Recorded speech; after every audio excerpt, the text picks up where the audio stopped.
Good afternoon, this is Brown at I've Brown, and today we are going to be talking about Guns Akimbo.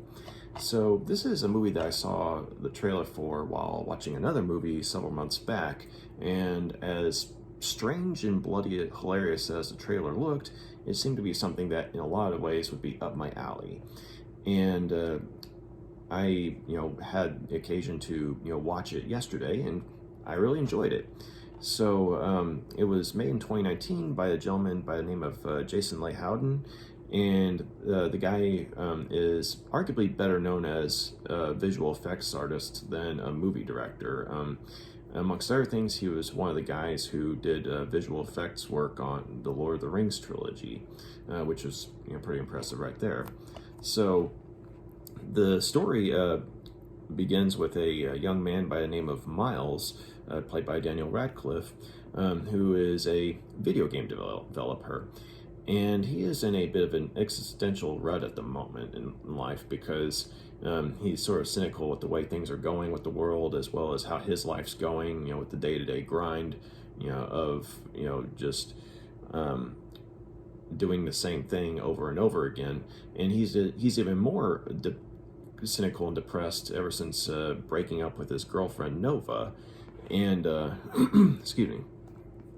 So one of the things that he likes to do to blow off steam is to basically knock back more than a few beers and get online and troll people. And one of the things that he, along with most of the nation, it seems, like to tune in on is a web show called Schism. And it's a show in which real people literally fight to the death. And, it's played off like, people are taking bets on it, people are laughing about it, joking about it. And basically, the comment section on Schism, is chock full of a lot of the same, comments you'd find on, various other websites. YouTube, I'm looking at you. So anyway, though, this one particular night, Miles, is, he ends up having something like 6 or 7 beers, and he decides to, start, trolling, the people that are watching Schism, and he pretends that he's like an irate individual, and that he's disgusted with the way these people can be so callous at someone fighting to the death. And he's not really outraged, he's just trying to ruffle some feathers, get under some skin. And some of the messages that come back to him are more than a little ominous. One in particular says something to the effect of, "Hey, back off, buddy, or we're gonna find you and break into your home and then break your hands." And so at first he's just dismissing it as troll, fighting back against troll talk, right? But then he realizes that they're addressing him by his it was like some sort of internet code. I think it was a server, but that's what it's called. But anyway, though, once he realizes that they're referring to him by that, he realizes that they know who he is and more than likely where he lives. So sure enough, a group of people break into his house later that evening, and they are members of Schism, and they basically come to teach him a lesson. And the guy, who's at the head of this particular group, as well as the mastermind behind Schism, as it turns out, is a very disturbing individual by the name of Richter. And he's initially going to follow through on his promise to break Miles's hands, so that way he won't be able to troll on the keyboard anymore, or at least for a while. But then he gets the inspired idea to have his people kidnap Miles and attach guns to his hands, like literally bolt them to his hands and fingers by way of surgery. And so next thing Miles is waking up, and he's unwillingly become a contestant on this schism show, and they've got their most popular fighter, a rather insane woman by the name of Nyx, to come and try and kill him. And she is very good at what she does, and there's a reason that she's the top gladiator on Schism. And so she comes after Miles, and Miles in the meantime is just trying to figure out how the heck does he amongst other things use the restroom when he's literally got guns attached to his hands, when he's having to fight and run for his life at the same time. And in the process, he basically starts to he goes on this really strange journey that gets more than a little philosophical at times, but more than a little bloody in terms of the amount of people that get caught in the crossfire. And so this was a really fascinating, strange, but fun movie at the same time. It really, in a lot of ways, kind of made me think of some of the Crank movies, like with Jason Statham, or Hobo with a Shotgun with Rutger Hauer. And those movies are pretty messed up in a lot of ways, but in a way they tend to be enjoyable if you're in the right mindset for it. Hobo with a Shotgun especially, because I've always been a fan of Rutger Hauer. But anyway, though, so Guns Akimbo, though, I thought that Daniel Radcliffe did a really good job in the part. And he's always been a good actor. And I mean, I haven't seen all the Harry Potter movies. I've only seen a couple of them. And unfortunately, it's never been in order. So, but I mean, I could tell the kid was good, in those movies. But I've also seen him in a couple of other things. And so seeing him in this movie, where, he's playing an American, and he pulls off the accent rather well. But also the fact that he's playing someone who is not an all-powerful hero, but is a rather, I guess you could say, physically weak specimen of humanity, or at the very least, he's markedly ordinary. He's not someone that you see as a quote-unquote action hero, and yet he's being thrust into a situation in which basically makes him the equivalent of an action hero in this movie, albeit one that is more than capable of getting hurt by way of multiple physical injuries or gunshot wounds. And I liked how Daniel Radcliffe played Miles, because this is just an insane situation that he's found himself in. I mean, he didn't get up out of bed thinking, oh boy, I'm gonna be a new contestant on Schism the next day or anything like that. I mean, this was all done against his will, and he's literally running around in his pajamas and slippers, and trying to outrun this crazy Nyx girl who was played by Samara. Sorry, I'm trying to see a name here. Samara Weaving. Sorry, I couldn't read my own handwriting, so I had to look on the back of this. But Samara Weaving, though, she's something else. I don't know if I've seen her in anything other than this, but she does an excellent job as Nyx. I mean, she looks like a punk rock version of Harley Quinn, if you can imagine that, albeit without the clown makeup. But she is very dangerous, and she, is clearly having a ball playing someone who is as bloodthirsty as Nyx is, because when she gets into a fight with, multiple henchmen, I mean, she, gruesomely dispatches of them in a variety of ways, whether it be gunfire, hammer, claw hammer. It's fun to watch her work, but it's also fun to watch her having fun playing this individual who basically can get the crap beat out of them, and yet all they have to do is snort some cocaine, and next thing you know, it's like they've leveled up in a video game, and they come back against their enemy. She comes back against her enemies in a vengeance. So she made for a rather entertaining antagonist, against Miles' protagonist.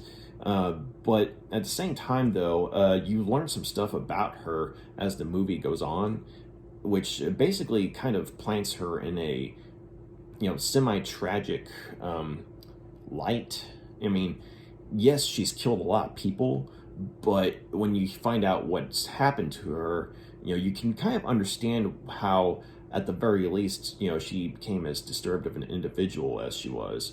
But also, there's the fact that Schism's pulling the strings, and put her in a situation where she has to fight. And the same thing they're doing with Miles. They're putting him in a situation where he has to fight, and yet he has no criminal record, and he, other than playing video games, has never had to kill anyone before. So yeah, the two of them, I mean, the first, they're enemies, but then they kind of end up developing, a, combustible friendship, I guess you could say, or a volatile, that's a better word, a volatile friendship. Because, they butt heads, but eventually they do kind of, work together and develop something of a friendship with one another. But yeah, the real scene stealer, as far as the villains go, is Ned Dennehy, who plays Richter. And not only does he look exceedingly evil, with his bald head and his carved in tattoos.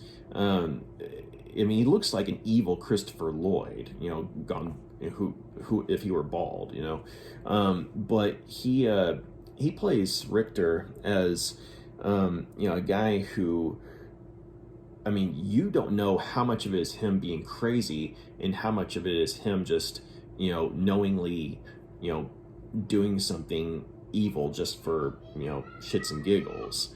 And he's the guy who's behind Schism, and he's more than willing to kill whoever he needs to kill, just to make sure that the show goes on and the viewership numbers increase, as do the ratings.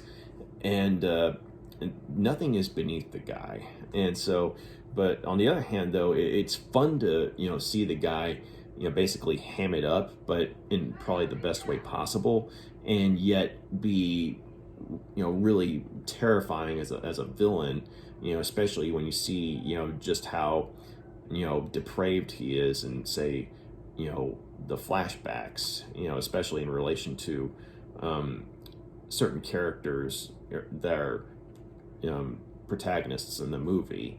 But like I said, I mean, you don't know how much of it is him being crazy and how much of it is him just being a vindictive bastard, or not vindictive, sadistic. Sorry, I'm getting all the words mixed up here, but sadistic bastard. So yeah, this fiendish villain, it's kind of adds to the whole over the top carnage that ensues in the movie. And yeah, so basically you got some good characters here, both on, I guess you could say, on the side of good and on the side of evil. And also the character of Nova, played by Natasha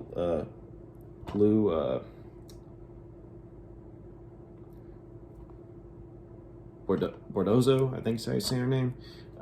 Anyway, though, she plays Nova in a rather ordinary, you know, light, especially in comparison to the types of characters that turn up here.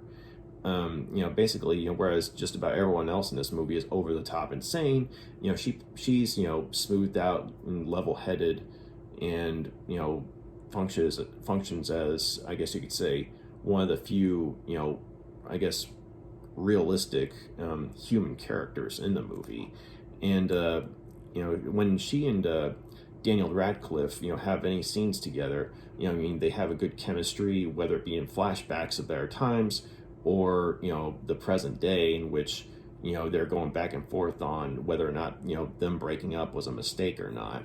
And of course, her ex-boyfriend showing up with guns bolted to his hands, and getting her caught up in this gladiator game show definitely puts a strain on things. And so she does become kind of a damsel in distress, but at the same time, she basically makes Nova into a character who you want to see get rescued, because of the fact that she's one of the few out and out nice characters in the movie, and the fact that she and Miles make a good couple as far as, say, like, their flashbacks go.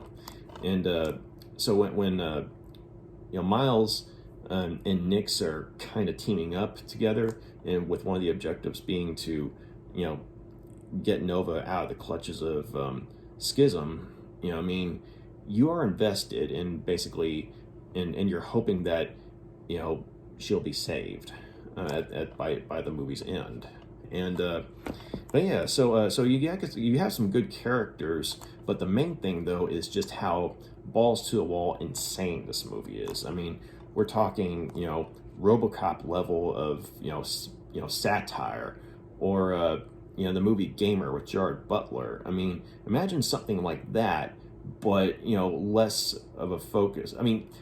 I would say probably just as grotesque as the movie Gamer, but in terms of the satire, though, probably about as effective as something along the lines of the original RoboCop. Something that combined vicious satire with insane violence. And so in all of this, though, you are invested in the character story, though. But nonetheless, you're going, whoa, that's insane. Whenever you see, all some vicious gun battles, or just vicious fights in general in this movie, and some of them are pretty inventive, especially in terms of, Miles, having to, adapt to, becoming a fighter or a killer, but also, having to, adapt to, using his hands, using his gun hands for everyday functions, but then when the fight scenes come along, it's, fun to see, him initially going from, non-violent individual to, okay, we're in dog mode here, and he gradually gets to where he becomes a killer out of necessity. And so, the way the violence in the movie is portrayed, though, it's fun, it's entertaining. It's bloody as all get out, but it is fun to watch, because the fighting's well choreographed, and whenever the gun battles are going on, there's a certain flair to it, that's sort of like a punk rock, energetic flair, that you just get caught up in it.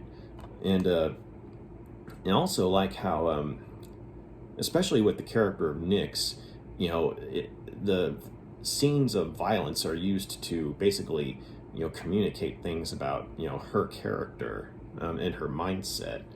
And so, that she's a messed up individual, but, whenever she, you get to see her work in action, you see just how crazy she is. And so, you love watching her work, but at the same time, you're terrified of her.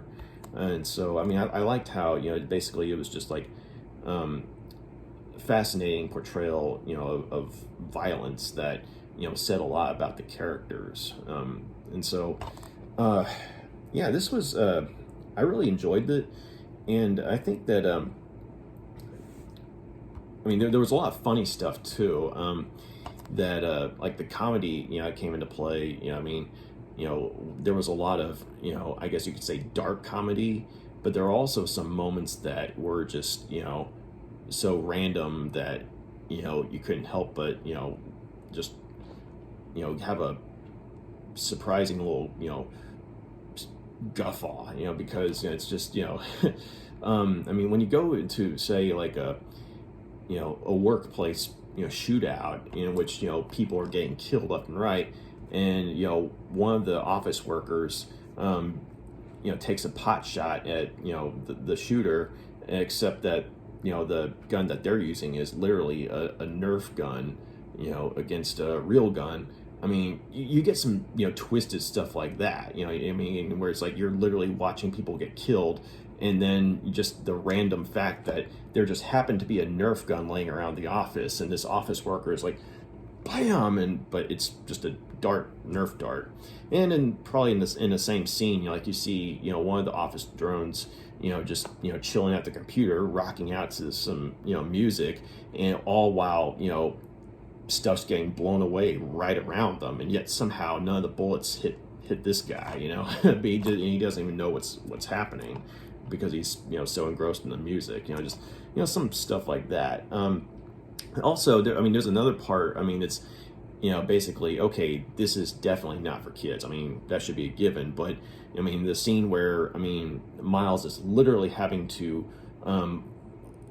relearn how to urinate, using hands that are literally bolted, to guns. And so, that scene, it's gross, but at the same time, just because of how ridiculous it is, it's pretty funny. And behind the scenes, when Daniel Radcliffe was, looking through a script, apparently, that's the scene that convinced him that he, to go on and, sign on for the movie, just because of how,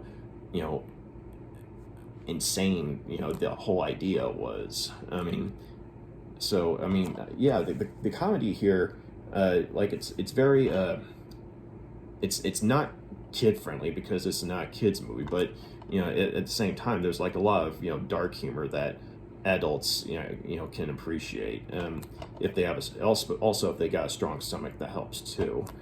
And I guess the one problem I had was that, like a lot of movies that try to integrate satire and violence together, anyone can do it, but in terms of like how successful it is, every now and then you get a movie like, say, RoboCop or Starship Troopers, two movies that successfully blend gruesome violence and hilarious biting social satire together. And Guns Akimbo, it tries for that, and for me personally, I was just caught up in the insane ride that Miles was going on, and by consequence that the audience was going on. And so I was caught up in that particular aspect of the movie. But when it came to, say, what was supposed to be thought-provoking social commentary, it felt sort of shoehorned in, because we already got what the movie was going for, and but they try to make something towards the end. They do try to make something, I guess you could say, sentimental about like how people are watching violence and being entertained by it, in terms of like real people getting killed. And there's a scene towards the end where Daniel Radcliffe basically chews all the viewers of Schism out. And I get it. It's really disturbing that people watch real violence to be entertained. And we're talking not just MMA stuff. We're talking like in the universe that this movie's set in, real people getting killed. But the way they played it, though, or I guess the way it was presented, I agreed with the sentiment, but it felt like it was kind of shoehorned in, at least in the way it was written or the way the delivery was. Because the satire was kind of speaking for itself, but then when it sort of, I guess, tried to have a real world message, except be obvious about it, that's when it kind of it's like, okay, now you're kind of going into very special episode territory here, where things are like unusually sentimental or I guess relevant, if you will.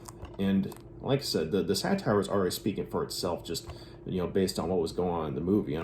You already had a rather extreme reminder of why it is never a good idea to snipe and troll at people behind your keyboard, because you never know who you're interacting with, and just how crazy some of these people might be, or how sadistic they are in terms of finding out who you are and where you live, and God forbid, but coming to kill you and your family.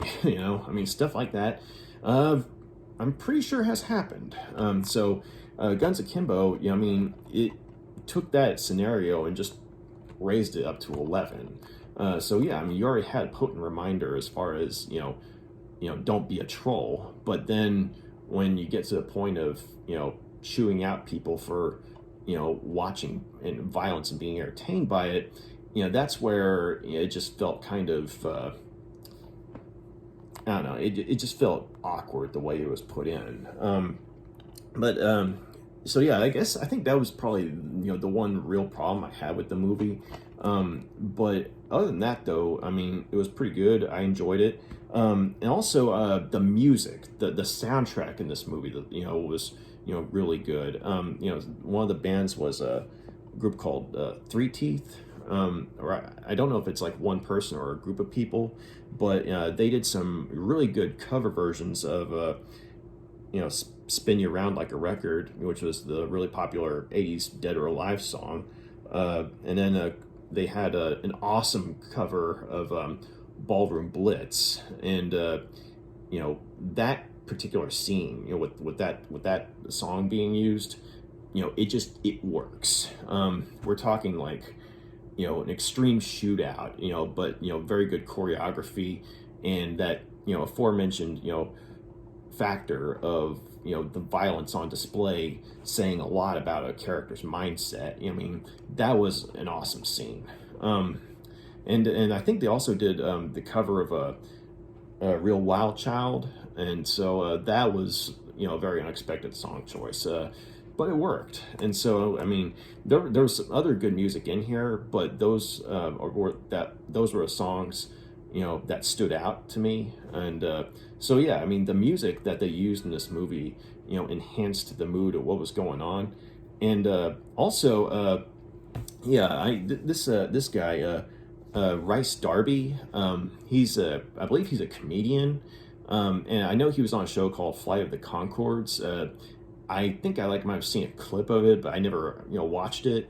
But he has a cameo in this movie as a vagrant that that Miles crosses paths with, and it's one of those really bizarre moments where one minute this guy's making some pretty good points about life perspective, and especially with what's going on in Miles' situation. And at first you're thinking, is this guy connected to something like of a higher source or something? But then he ends up saying, "Hey, want to smoke some crack?" And he ends up lighting up, and to a point where inhaling, and then it's like you see his eyes crossing, and it's like, okay, maybe not so much connected to a higher source, but hey, what was it? Broken clock is right every now and then, or something like that. But yeah, he's only in the movie for just a few minutes, but he has one of those cameos that you go away remembering, and in terms of the insanity of the movie, he's definitely something that stands out, just in terms of how bizarre his character is, and how random and funny his interaction is with Miles. But the fact that hey, there's he actually makes a good point about this is a dog world, kid, and yeah, you got it right, pal. Just not maybe not in quite the way you think, but yeah, Miles can definitely relate. So yeah. Anyway, though, this was a fun movie. Probably not for everyone. If you don't like the kind of I guess you could say bloody, hilarious types of movies, you might want to skip this. But if you got decent enough stomach for this kind of thing, then you'll probably enjoy it. Like I said earlier, it does make a good point of satire and violence mixed together, and and as a result the movie's more unique than you'd think it would be. Plus the fact of the kid from Harry Potter all grown up and being as unexpected of a role as this was. He's not an action hero, but he's having to fight for his life. And there's even a point where they poke fun at the action heroes from popular 80s movies. Like at one point he accidentally fires off one of his guns, and it's right near his ear, and he's all kind of in a daze because of how loud it was. And then you have like a private inner monologue where he says something to the effect of if Rambo was in the jungle fighting off fighting off enemy soldiers, I mean he wouldn't be coming out on top like he was. I mean, he'd be deaf 10 times over, just because of how loud guns are. I mean, just little things like that. And so I liked that little bit of, I mean, as insane as this movie was, the fact that you had as I guess realistic of a character as Miles being the protagonist, helped kind of sell the insane nature of the situation. So yeah, if you're looking for a unique, if more than a little bloody movie, Guns Akimbo is a good choice to check out. Definitely not for kids though, so fair warning. Just because the kid from Harry Potter now as an adult is in this movie, excuse me, that doesn't mean, hey kids, let's watch Harry Potter blow some people up. So no kids. Yeah, I'm gonna go ahead and give Guns Akimbo 4 out of 5 stars. It was good. The trailer was basically on the money, and it was probably as exciting as what the trailer promised, and I had a good time with it. So thank you for taking the time to check out my review.